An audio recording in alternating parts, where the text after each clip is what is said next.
I am Danny K. White. I'm the author of Decluttering at the Speed of Life, and I try to get on here once a weekish and answer questions about decluttering, home management, all those kinds of things from my perspective as someone to whom this stuff is not automatic nor natural. Um, yeah, so here we are, and I will be answering some questions that were submitted ahead of time at askdannykWhite.com.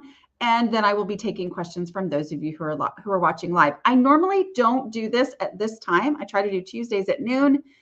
It's been bananas the last couple of weeks. And I thought, you know what? I'm going to go ahead and get on and let's see what happens. So who knows how many people are available at this time, or we'll happen to see that this is live. Whatever, you can watch it later. So welcome to those of y'all who are watching this later. I do have something I want to make sure I tell you about, okay?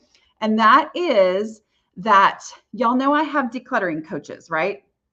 So I train and certify decluttering coaches. Well, one of the things that they can do as a certified coach is teach a 6-week workshop going through the strategies and concepts in decluttering at the speed of life. The value in that, sometimes it's people coming in who've never heard of it before.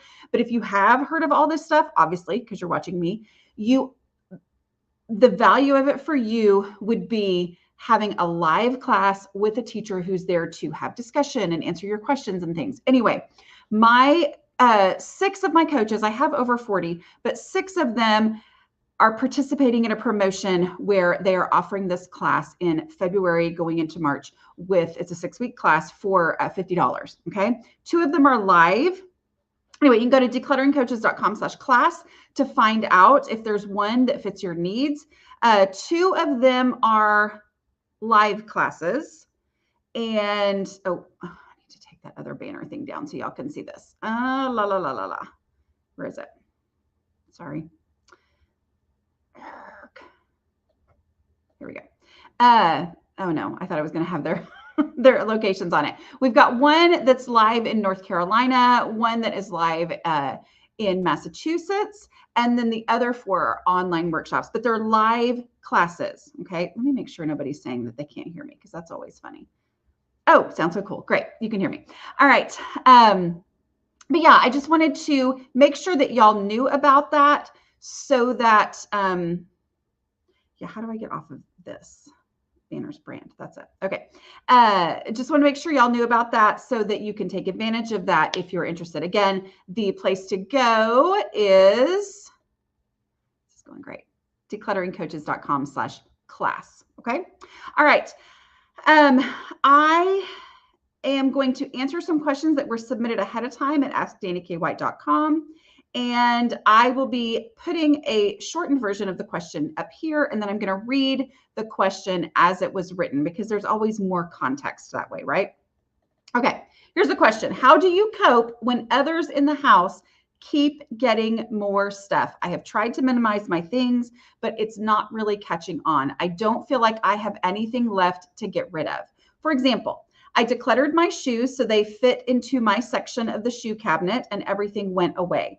My husband has bought new shoes and added them to that space so things don't fit. I can't get rid of more and I just can't convince him to stick to the container concept or one in, one out. I don't have enough things that are left that are just mine to make a visible impact on the house. Okay, so there's a lot here, right? Like this is the interpersonal relationship, which I mean, relationships are more important than stuff all the time, right? But they do present a challenge in your house. Like it is challenging to have other people who live there, but at the same time, we want to show love and get along with people who live there, right? So a couple things here. First of all, my number one piece of advice that I give when people are frustrated that their spouse or whoever's living with them is not getting rid of stuff, is not as on board with decluttering, is to do your own stuff first. Well, that sounds like what you're doing. You didn't mention neutral stuff. I would work on neutral stuff. Okay. So make sure that, yes, you're working on your own shoes, but work on things that are,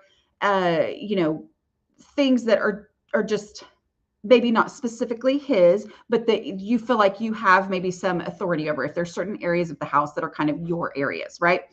Even though it technically might be neutral, not one person specific thing, go ahead and work in those spaces as well. But as far as the container of the shoe cabinet, one thing, and I wouldn't call it a trick, but one thing that I have realized is that it is often easier to make the container smaller. So you've gotten rid of some things and he's filling up that space. I don't know the exact, the measurements of your shoe cabinet and all that kind of stuff, right? But consider getting a smaller space. Another thing to do is when you have someone else in your house who isn't quite as like on board with getting rid of stuff, sometimes it takes some time for them to live with the house being easier and function being easier, which is often what happens in those neutral spaces like the kitchen, right? Live with that function being easier with less stuff, that then helps them to start to adjust their thing. Instead of just seeing your things being less, actual function is made easier because there's less in other places. But the other thing there is to give them a space for their stuff, and not in a way where you say, this is the container, and that lady talks about the container concept, and that means you can't have more. That we're not going to do that, right?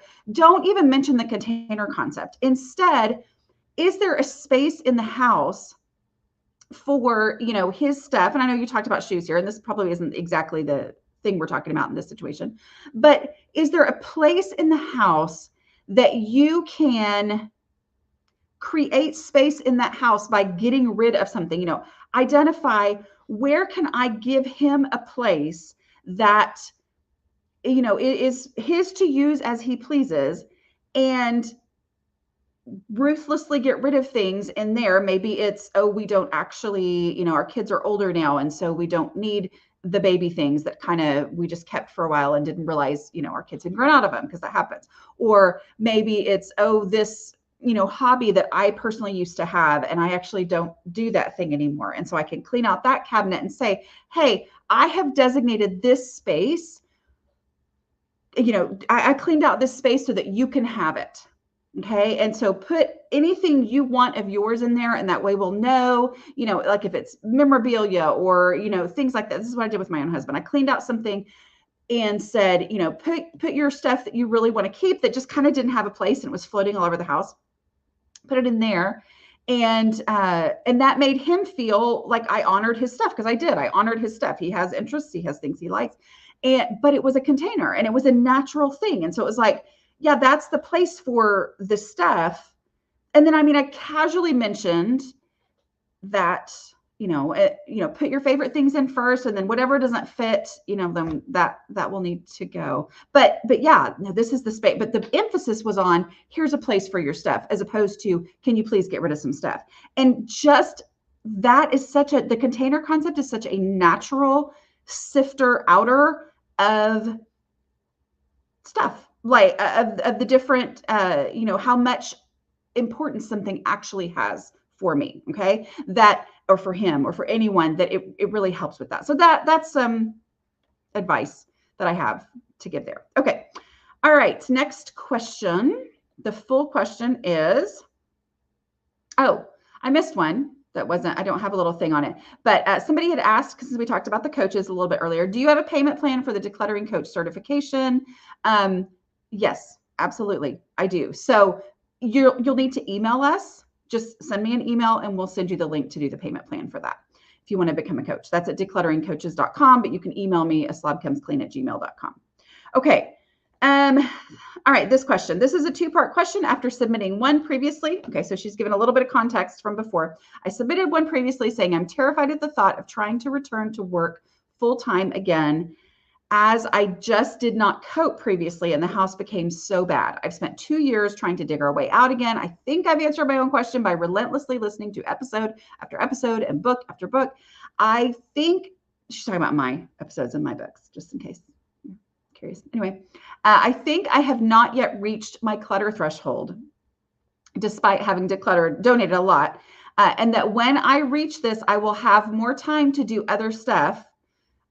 i.e. work, and it'll just be daily stuff and one inning, one outing then. So my second part of my question is this: how do you know when you've reached your clutter threshold? Did it take you years? I'm about 2 years in, and I would guess, I have no clue about timescales. Will it be a sudden feeling, or will I have to live with a tidy house for a few months and think, hey, this is easier? I suppose I'm looking for hope that one day I will feel like I can actually do this. Okay.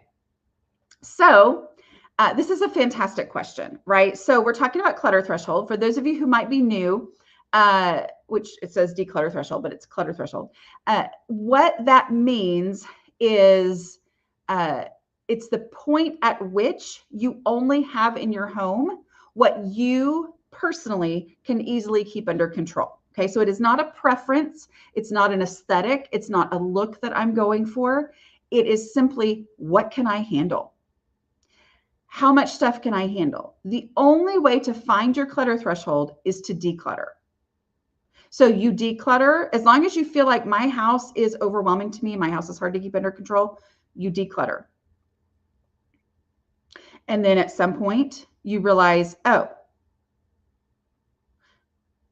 it's still hard to keep under control. So you declutter some more. If it's still hard to keep under control and it's constantly just, you know what I mean? Like it just life on an everyday basis, the house is a wreck, declutter some more, declutter some more, declutter some more. As you're doing that, be working on those 5-minute pickups. Those 5-minute pickups are the way that we maintain the progress that we've made in decluttering. And they're also just the way to keep the house under control. And they're normal for people like me. Like it is never a matter of me always putting everything back perfectly immediately. That's never going to happen. And I can wish that I was that way. And I can tell myself, Dana, please start being that way. But that doesn't actually help. What helps is for me to say, okay, I'm going to do a 5-minute pickup and things get put back into control, back into their place. Okay. As you're doing those 5-minute pickups, at some point you're going to realize, oh, wow, I've been doing my 5-minute pickups and that basically has gotten the house back to being pretty much what I want it to be. Like 5 minutes does it. And it's been that way for, a week or two. Wow. That's when you've hit your clutter threshold.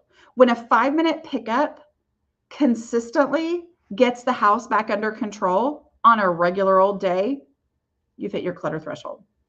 Now, that doesn't mean you're not going to have crazy times, right? You're going to have some big project at work. You're going to have, the kids need, it's Halloween costumes and I'm putting all these things together, whatever. Those times are a little different, right? And yet it still doesn't take you what it used to take you. First of all, because things have a place now, because that's part of our decluttering process, right? Is either giving it a place or getting it out of the house. So when it's time to get the house back under control, it's a matter of catching up on the dishes and putting things in their place and we're good, right? So, but the 5-minute pickup done consistently, when that regularly gets the house back under control, in 5 minutes, then you're good. And that 5 minutes means different things for different people. If you have a family of 12, that's 60 minutes of work. You say, okay, let's do a 5-minute pickup. And you got 12 people doing 5 minutes worth of work. Okay. But also a family of 12 probably has more things out of place, right? So it kind of works together. If you live by yourself and 5 minutes is nowhere near enough. Okay, well then you need to have less stuff, but a different phase of your life, maybe you can have more. So it's according to the life that you're in right now. And, does a 5-minute pickup get under control? That's how you know you're under your clutter threshold. Okay. Next question. Hey, Dana, I've been struggling lately. I had my first baby about 7 months ago, and my house has returned to disaster status. My baby is extremely needy, so all I've been able to do is do the dishes to keep one thing seemingly under control, but decluttering is not happening, even though I know it desperately needs to. You're doing great. You're doing great. If you have a baby and you're keeping the dishes done, be proud of yourself. Okay. Be proud of yourself, because that time, and I think she went on to say, since you're a mom, I was wondering if you have any tips, tricks, or advice. Here's my advice. My daughter, my youngest, just decided where she's going to college. and it is nowhere near close to home. And my time is ticking, and I feel like I was literally just the mama with the 7-month-old baby. So do the dishes, do the best you can, and enjoy the baby. And don't let the clutter in your house and the state of your house keep you from enjoying the baby. Like, that's the number one thing in the container of your life right now, right? Is enjoy that baby. And then the main thing I would say, it specifically in the full question had asked, I feel like decluttering isn't happening. Remember to use the no mess decluttering process. My no mess decluttering process. You can get the printable of it at aslobcomesclean.com/5, FIVE. Use the no mess method because it will keep you from needing to set aside a certain amount of time. That's the main issue when you have a 7-month-old baby. There is no predictability. There's no certainty of how much time you're going to have, right? Like, you can, oh, yay, they fell asleep and I'm going to start working on this thing.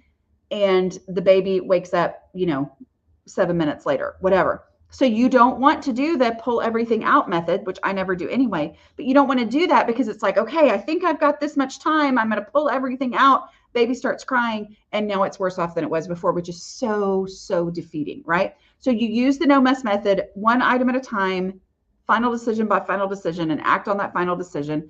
As you're doing that, that means that you can be like, okay, everything's quiet for 5 minutes, or the baby's happy right here. I'm going to declutter this shelf by getting rid of trash first. Okay, I'm going to get rid of anything that's easy. Okay, anything that's easy that, let's say you feel like you can't leave the baby right there. I'm not sure how old they are right now because it's been a little while since you asked this question, but anything that's easy that can go somewhere in this same space. So many times there's stuff like that, right?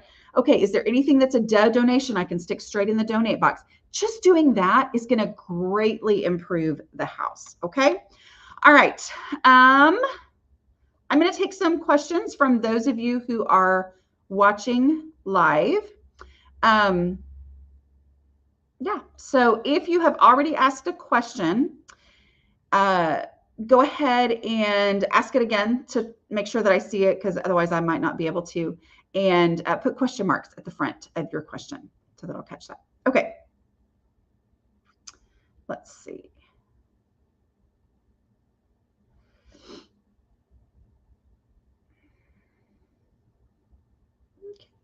Okay. Struggle with motivation. Any ideas? Help. Yeah, the main thing is to not wait or seek some kind of special energy for this, because the fact that you're watching right now means that you want it. But I know for me, I used to wait for cleaning inspiration to strike. And that did not serve me well, right? And so I was always looking for motivation. Instead, I was like, I'm frustrated. You're frustrated because you're watching this, right? And you asked the question. So get a black trash bag or whatever you have available. If you've got a grocery sack, if you've got, anything that can actually be the thing that stuff is thrown away in, and go to the most visible space in your house and just start throwing stuff away, throwing away trash. Okay. I don't mean throw away your favorite stuff or stuff that could be donated. I'm not talking about that, right? We all know that, right? Y'all are smart enough. There's people who are not smart enough to know that's what I mean. Anyway, but go throw away trash, right? In a visible space. And then ask yourself what's easy. What in here is easy? I don't have the motivation. I don't feel like it. I don't feel like doing anything dramatic, but what in here is easy? What has a home and it's here and not in that home? And go put those things away. A really great thing to do is to take a picture with each of these steps and see, wow, that made a big impact. I spent 2 minutes throwing away trash and this space looks different. That is motivating, right? Like, so success, progress is the best motivator for me. So even if you have no confidence it's going to work, start throwing away trash and then move to the easy stuff. And then ask yourself, are there any donations? And then do this in a way where you're not going to put yourself in a worse off situation. So many times my reason that I struggled to get motivated was because of past failures when I decluttered. Because I felt like every time I try to declutter, I end up creating this huge mess. and then I regret having even tried. Like my house is worse than it was before, and that's that whole idea of it has to get worse before it gets better. No, it does not have to get worse before it gets better. It is possible to make only progress with the no mess decluttering process. Okay. So use the no mess process and take pictures along the way so that you can see that and inspire yourself to keep going. Do it in a visible space so that even if you only make a little bit of progress, every time you walk by, you're going to go, that looks good. That looks better than it did before. And that is incredibly motivating. Okay. That's how you perpetuate your own decluttering energy instead of looking for it. Okay. Looking for questions. Is the 6-week class for learning to be a coach or learning about decluttering? It is learning about decluttering. Okay. So these are my coaches. So if you want to be a coach, go to declutteringcoaches.com and click on be a coach, right? And it'll tell you all about becoming a coach. If you want, but this thing that I was talking about, let me go to my little banners, is, my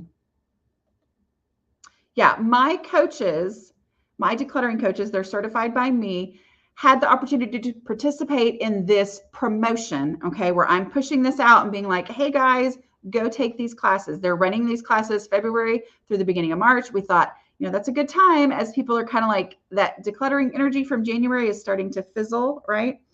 And people are like, I really need a refresher. So the value of this class is that it is live and interactive, and you can ask your questions.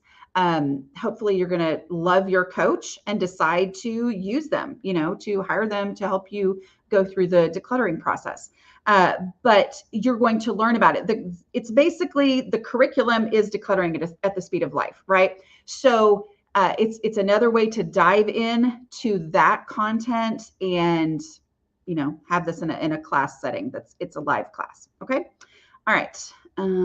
Comments. What makes me not a minimalist? I am not ever worried about. Now, let me just clarify. I don't study minimalism, okay? And therefore, whenever I say something about minimalism, even though I always clarify that I don't study minimalism, people try to correct me on the definition of minimalism. So I don't study minimalism. So that might be what makes me not a minimalist. Also, but as far as my understanding of minimalism, okay, when I think of minimalism, I think of it as really narrowing down to the things that absolutely have to be in a space, right? Like the minimal number of things, whether that's how other people define it or not, I don't know, and whatever, right? Because I don't talk about minimalism. That's not what I do, right? So my process, I never ask, is this needed? Is it necessary? Is this, should this thing be in my home? Can I live without it? I don't ask any of those questions in my decluttering process. So what I do ask is, if I needed this item, where would I look for it first? If I don't have an answer for that, I ask myself, if I needed this item, would it ever occur to me that I already had one? Okay, so it might be a Pepsi can from the 1974 Olympics. I don't know if that was an Olympic year or not. Okay, don't anyway. But it might be a Pepsi can from the Olympics at some point in the 70s, with like a thing. That is not necessary. It's not needed, whatever. The reason I don't ask myself any of those questions is that those feel very open-ended, and I am so good at coming up with reasons why I need something, right? But just deciding if I need something or not, or if something should be in my home, because I'm so good at coming up with those, reasons, I would keep everything, right? And then if somebody was like, oh, but does it have to be in there? Is it essential? Whatever. I'm like, well, it's different for me than it is for you. So all of that is taken out. And I just say, where would I look for it first? And if I have an answer for that, great. And then I take it to that space where I would look for it first, and I face the reality of that space. Is there room for it here or not? And sometimes just the act of taking it there now makes me go, oh my word, I don't need this thing, right? So it just eliminates a lot of value decisions. I don't have to make value decisions. I just base things on the facts of where would I look for it first? Is there actually space for it there? Am I willing to get rid of something else? Is it important enough to me that I'm willing to get rid of something else in order to keep it or not, right? Am I willing to give it space? And then the reality of, okay, this is a space where I would look for Pepsi cans, and I've got a 12 pack from every Olympics for the last 60 years. Okay, I don't have the room for that. And I'm going to get rid, so then I get rid of my least favorites, whatever. So it's like, I can keep anything, but I can't keep everything. I'm not having to make value decisions. Again, I'm not a minimalist. I don't study it. I'm sure there are definitions that would be like, no, that's not what that would mean. Because believe me, people will tell me, but that's why. Okay. Okay. Let's see. And here's the thing too. For someone like me who can come up with all of the reasons why, of course, I should keep this thing. To know that I can keep anything, I just can't keep everything, makes me go, oh, okay. It's not going to be some arbitrary rule or idea or philosophy that's going to be telling me what I can and can't do. I'm going to make the decision, but I'm going to make it based on the reality of my space. Okay. How do you get little kids in on 5-minute pickups? I'm struggling to get my little ones to join in, but don't want to be picking everything up myself. It is not fun, and it is not easy, and it is definitely not automatic, but it is so incredibly worth it. Okay. So it is a practice, and they absolutely will, I mean, they literally will absolutely pretend that they don't know where anything goes, and they've never known, and they will try to stall you out. I mean, this is just the reality of kids, right? They're like, if I stall long enough, if I resist this hard enough, she will give up and do it for me. I mean, that's just the reality, right? Of all of us, especially kids. So just keep going. Just keep going. And remember too, that it is 5 minutes, not what you consider they should be able to do in 5 minutes. Like I've gotten the question before of somebody saying, it takes me an hour to get them to pick up 5 minutes worth of stuff. No. I mean an actual 5 minutes. Let's take 5 minutes, and your 5 minutes is going to be spent in the beginning, and maybe for a long time, considering how young they are, directing. Okay, pick that up and let's put it in that space, because that's where we would look for it first. Okay, you pick that up, and I want you to walk it over there to that space. That's the 5 minutes. And then the timer is everything. The timer went off, we're done. Oh, she really means it, that we're actually done in 5 minutes. It took my kids time to trust that this was not the get ready before grandma comes over, get the whole house picked up. Also, remember, there's a whole lot on 5-minute pickups. I've got a podcast on it. There's a chapter in at least one of my books on it.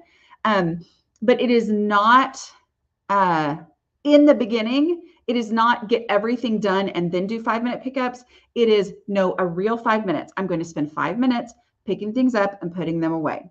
Okay. Over time, once you have decluttered and gotten other routines in place, then 5 minutes gets the house under control. But that could take years for you to do of working on it. As you continually work on this, and it's like 5 minutes hardly make a dent. Wow, we need to have less stuff, because we can't get this all put away in 5 minutes. Also, really zero in on a spot. Maybe it's just their play space or just their broom that you really work on those 5-minute pickups. But eventually it pays off. I mean, anybody who's home, which, at this phase of my life, they're in and out in different places all the time, but anybody who's home knows, let's set the timer for 5 minutes. It's funny to me too. I remember there was a time when they were maybe like teenagers, all teenagers, so probably like 13 to 17. And I can remember there being times when I would say, okay, I need the house picked up. The whole thing has to be picked up, like every last thing. But do you want me to set a 5-minute timer? Because it all has to be done, whether we do it in 5 minutes or not. And they would always say, please do the timer, because the timer becomes this strangely motivating thing to race around and get that done. Okay. Okay.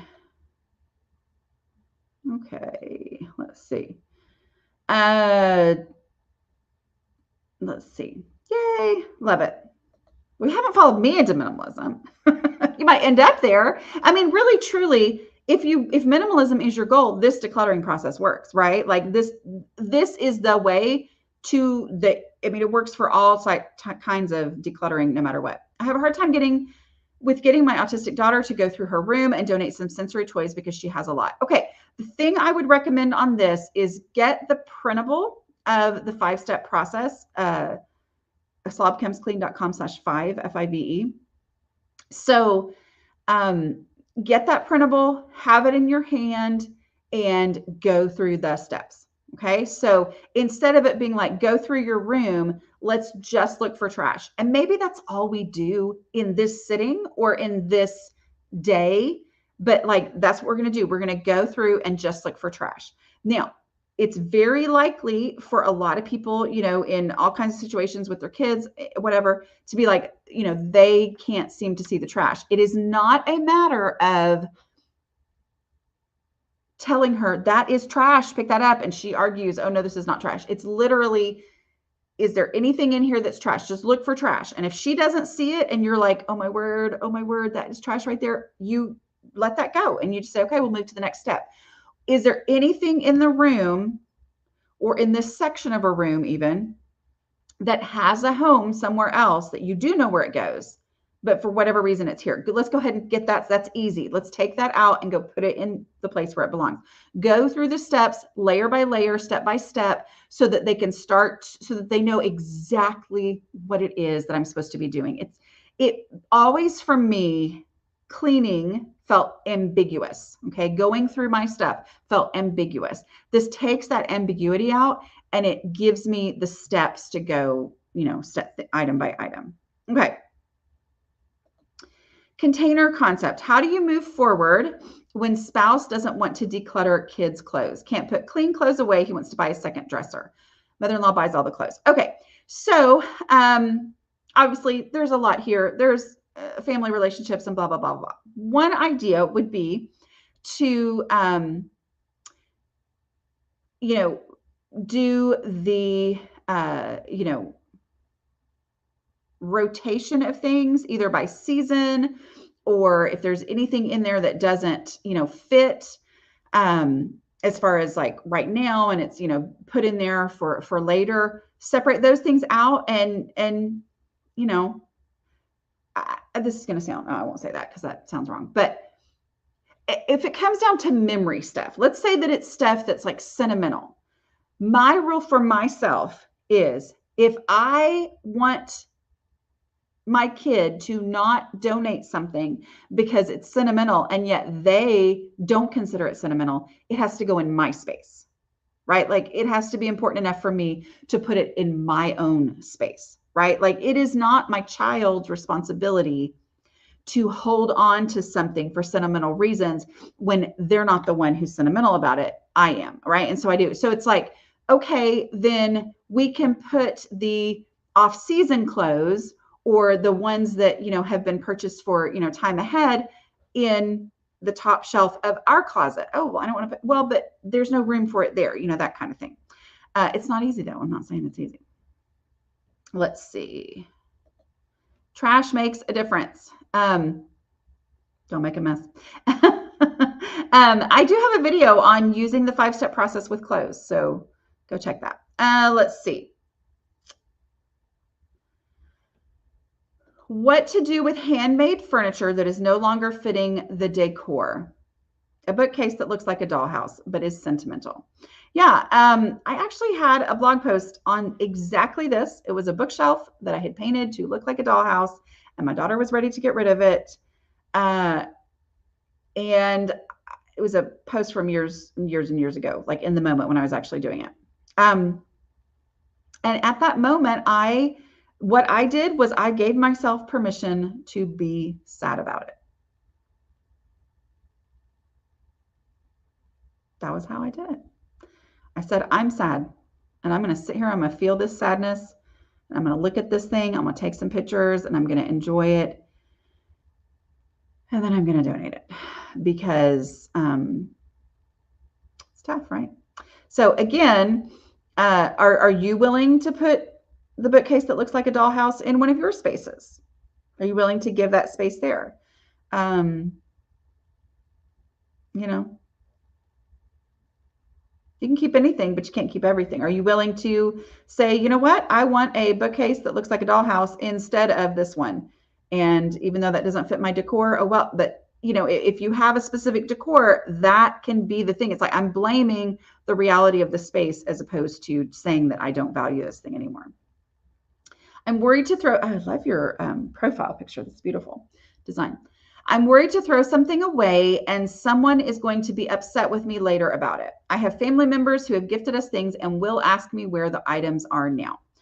This is a very common concern that a lot of people face. Blame the space.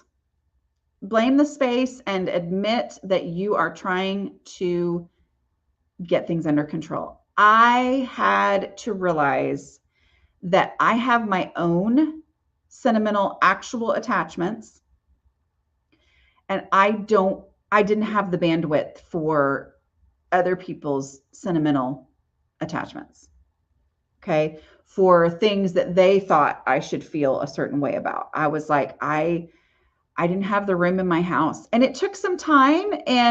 But when people would ask about something, I was like, I'm so sorry. I've been trying to declutter. I've been trying to get my house to a point where I can keep it under control better. And so I just didn't have the space for that. I am so sorry. I loved it while I had it, but I just, I find that blunt honesty tends to disarm, but I also don't know your unique situation, but that's what I would do. That's what I have done.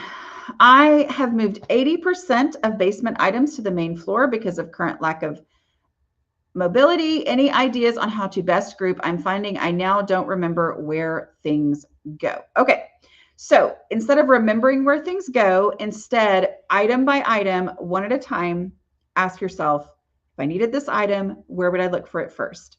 So instead of being like, oh, where was that supposed to be? Where would I look for it first? Take it to that space, acknowledge the reality of that space. Is there room for it here?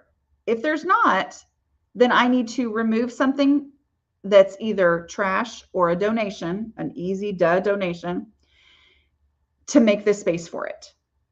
If I'm not willing to do that, then it needs to leave my house because there's no room for it in my house. Okay. So it's item by item, taking things to their home, identifying the home according to where would I look for it first, and to try to, instead of remembering, and it's kind of a weird nuance here, instead of being like, okay, where does this thing go? Instead, it's where would I look for it first? And the place that pops in your mind as you picture yourself going, where's the thing? The first place that you would look, that's where it needs to be. Okay, that is its home.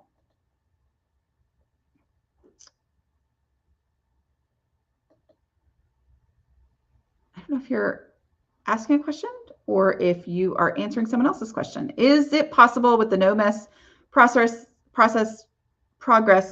in the most visible space? Yes, it absolutely is. Let's see. I have a lot of paintings or wall hangings, and I think it came from a collector's mentality. Any good advice for how to declutter paintings and wall hangings? Yeah, I would look at your wall as the container and say, is this, if it's too much, okay, let me just take my least favorites. I still love them, but I'm going to take my least favorite down. Does that look better? Okay, I'm going to take my least favorite. I'm going to take my least favorite until it becomes aesthetically what you want. My children have very few toys. Is it possible to declutter too much? Should I keep going? There are still clear favorites and things they don't love. Okay. This is a value decision, right? And I don't make those. Instead, I blame the space. Okay. So priority space goes to space to play. Okay. Like actual room on the floor, whatever, if they have a little kitchen or something, then it's, not covered up with stuff, right? Being able to actually play, that's priority space. And, let the container make those decisions. And the containers, you identify, the size of the container according to the size of the space that the containers are going to go in themselves. But keeping on going for the sake of keeping going, that sounds like minimalism. I'm not a minimalist. So I would be like, if they're able to handle it, great. Given the opportunity, you might just ask, hey, you got any donations, anything you're ready to get rid of? But if it's staying under control consistently, if it's under the clutter threshold, then, that's not a battle that I'm going to fight. Okay. What tips or resources can you offer for people with ADD, ADHD? Okay. So I did a survey, probably, I don't know, time passage awareness disorder that I have, right? It has been probably 5 or 6 years ago now. And I did the survey asking people who identified as having ADHD, either they had specifically been diagnosed or for some other reason they identified as that. And the reason I did the survey was that I was getting emails from people like nonstop. I think it's probably after How to Manage Your Home Without Losing Your Mind came out, saying, thank you for your methods. They are the only ones that have worked with me because I have ADHD. So I hear from people all the time who specifically say, these are your methods work because I have ADHD. They also tend to diagnose me with it, but whatever, which, I just have never been diagnosed. So I say, yes, my strategies work for people with ADHD. Okay. And I did the survey. And the reason I bring that up is that I specifically asked, I was like, what is the number one, have you, been diagnosed or identified? And I had that, separated out with ADHD. And what is the number one strategy that helps you take it there now? Now, that is actually the thing that people with ADHD will say, well, that wouldn't work for me because of this. I say, try it. Try the take it there now, because that is actually much more effective for those with ADHD. And one of my coaches is also an ADHD coach, one of my decluttering coaches, so we did a training session for the other coaches, hasn't gone out to them yet, but about that specifically. And she was talking about the closing the loop, it closes the loop or something, and why that is so effective. But yes, my strategies work really well. And I know that because I'm told that on a regular basis. Okay. How to edit my life down to fit my real amount of time in my day instead of always being up late. Okay. Take your least favorite, but also sometimes has to be important, right? Your least favorite things out first. If you have too much, if you have more than can fit, remove your least favorite things. Now, unfortunately, that can't be dishes, right? So, there's just things that we have to do in life. But I will say on this, and I'm just talking about time and stuff here, not necessarily saying this is your issue, but I will say that I freed up a lot of time in my life when I got basic home routines going. So I freed up a lot of time when I did the dishes every single day instead of waiting to do them on, Saturday. It doesn't feel like that makes any sense, and yet it does. It's called dishes math. Dishes math is the reality that one day's worth of dishes is not 1/7 of the time of 1 week's worth of dishes if you haven't done dishes all week. Okay.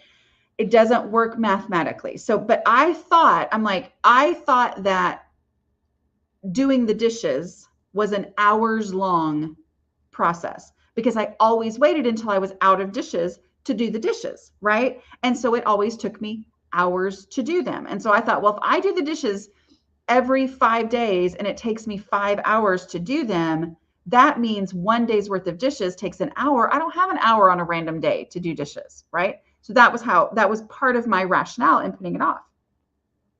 When I started doing the dishes every day, I realized, oh, doing the dishes every day takes like 15, 20 minutes, right? It doesn't take an hour. But I didn't know that until I did that. And when I got my dishes done in 15 or 20 minutes every day, then it strangely freed up all this time. It freed up more time than I felt like I had back when I was putting off doing the dishes because I didn't think I had time to do dishes, right? So it's this, because I think there's this guilt that happens and you're like, well, I can't do this thing because I really I couldn't justify doing that because I have to do these things first. But then when those things are already done, then I'm able, it's amazing how it works. Anyway, I feel like that was pretty rambly there. Okay. Yay. One of my coaches. Let's see. How do you get over a scarcity mindset? I've decluttered a few areas and they feel too empty. I want to buy stuff to put something in those areas so they look like the space is lived in and not a museum. It's fine to have things lived in, but I would say focus on the function. That's one of the reasons that I really encourage you to do visible spaces first, as opposed to, hidden spaces behind something. Focus on the function, focus on if this entryway is cluttered, and I focus on what is the purpose of this entryway. It is a place for if somebody was to stop by and needed to have a quick conversation with me, this is what they would see. I want it decluttered to the point where that can happen in here without me being like, oh my goodness, I can't believe all this stuff is here and I got to shove everything out of the way.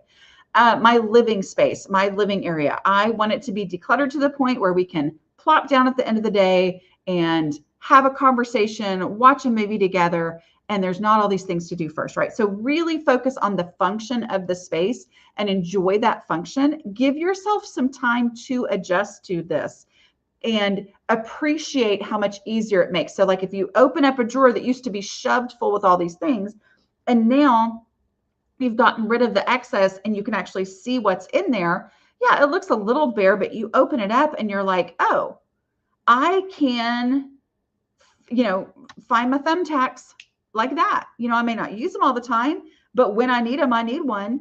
And it's so much easier. So really give yourself some time to adjust and remind yourself, why did I start decluttering in the first place? I decluttered because I wanted to not be so fixated on my house. I wanted to be able to get into this hobby or spend time, at my job without, worrying about my house falling apart over there, and really focus in on what it is that you got started to do. Okay. Yeah. I have decluttering coaches and they are trained in my method, and my method is great for ADHD. I know that some of them are also ADHD coaches. But yeah, go to declutteringcoaches.com and they're all certified in my specific no mess decluttering process. So they will be great for you. So,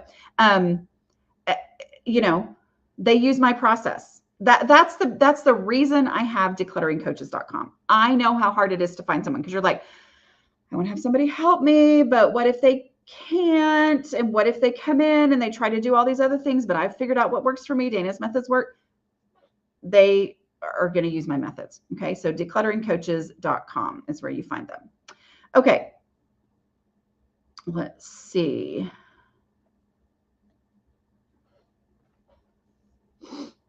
Let's see. Hi, Dana. I just came to the live feed. Is your declutter staff throughout the U.S. that can personally come to your home? Yes. So I think I have a little picture of, here it is. I think I have a picture of here you go. Yeah, look how cute that is.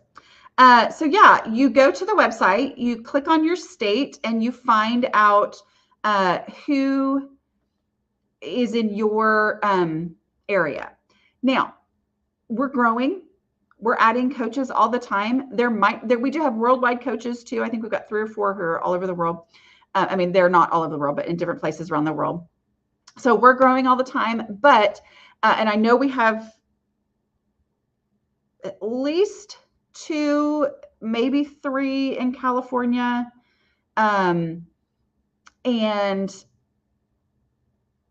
Anyway, most of them also coach virtually, which I know isn't necessarily what you want, but it is a way to get started, right? If you've watched my virtual sessions that I do on YouTube with people, then that gives you an idea of, oh, okay, that's how that would work. But yeah, absolutely. We have coaches. So yeah. Let's see. I have time for a couple more questions, maybe.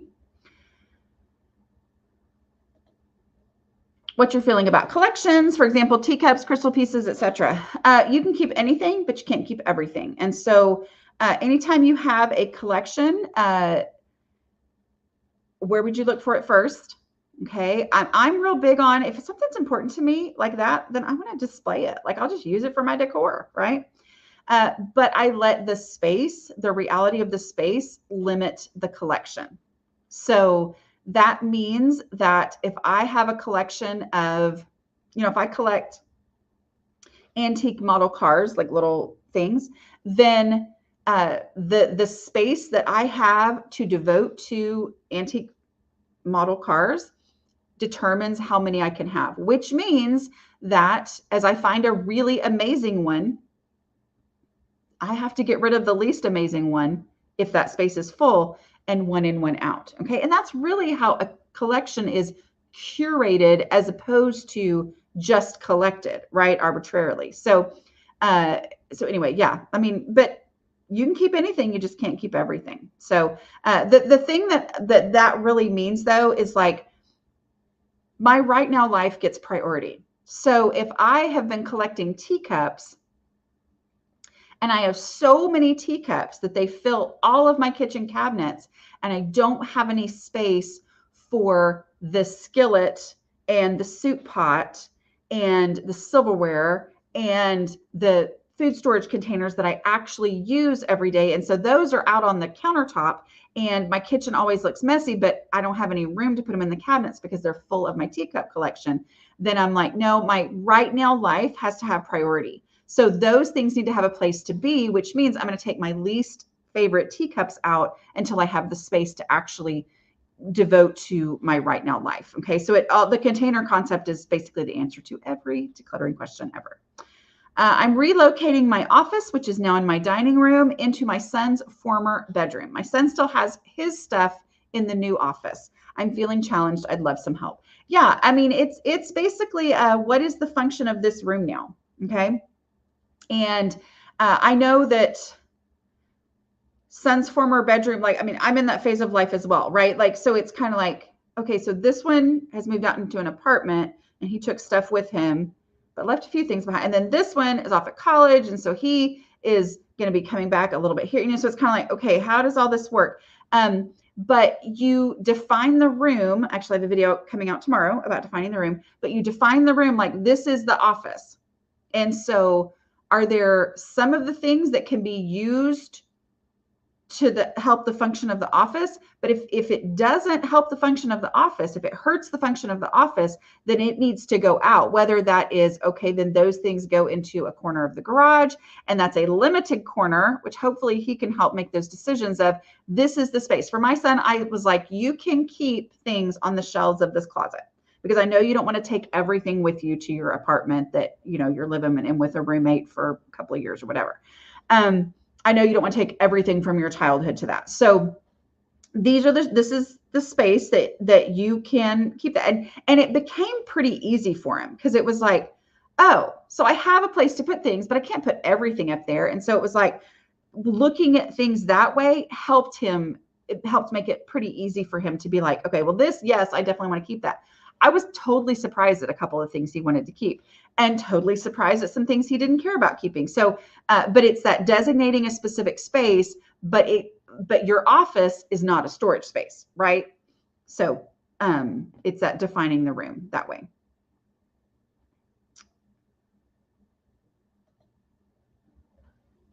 Yeah. How do you decide what toys to get rid of when your child loves and plays with all their toys, but they become overwhelmed when it's cleanup time? Let the containers make the decision. And so it's, okay, let's put your favorite Hot Wheels into this bin first, or on this shelf or whatever. Let's put them on there first. Anything that, anything that's too, I don't know, my brain just left. What was I talking about? Anything that doesn't fit on the shelf, then we'll have to let it go. But put your favorite things on there first. They will be able to separate out. It's like, it's not that anything is not loved. It's that this thing is more favorite, and blame that space, blame the space. The space is making the decision. I'm not the one, the space. Oh, but it's overwhelming. Okay, we need to have less stuff. Maybe we need to have fewer containers, and make sure that you're really designating this is the play space, which means it's not a storage space. Stuff doesn't just live here. This is where we play. So this corner over here and this shelf over here, that's where we store things. It's still too much. So we just need to have less. And we, go through the process, trash, easy stuff, all that kind of thing, and see if there's anything that you can get rid of. I think you'd be surprised. Try it and see what they might be willing to get rid of. Okay. I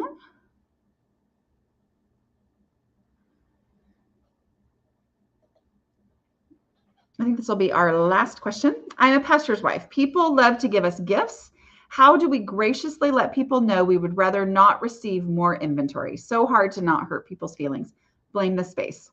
Say, and yeah, blame the space. Just say, I don't have the space for it. Thank you so much. And it's hard because I know people are giving this out of love and kindness. And that's the reason it's so hard to, to reject the gift, right?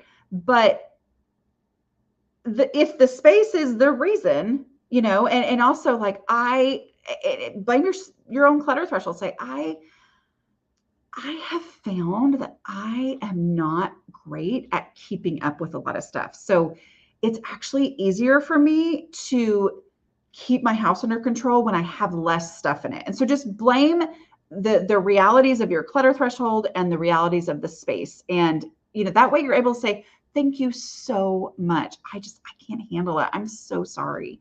Yeah, but I do appreciate it. Okay. All right.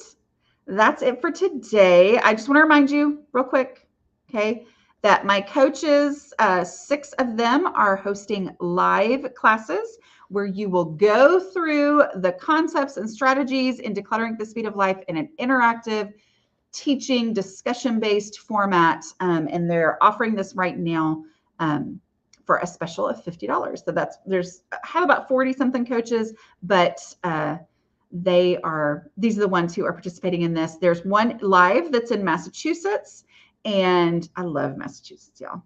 I love it. Anyway, and there is one live that I believe is in North Carolina. It makes me very nervous to say that because it might have been South, but I think it's North Carolina. And those are all listed there at declutteringcoaches.com/class.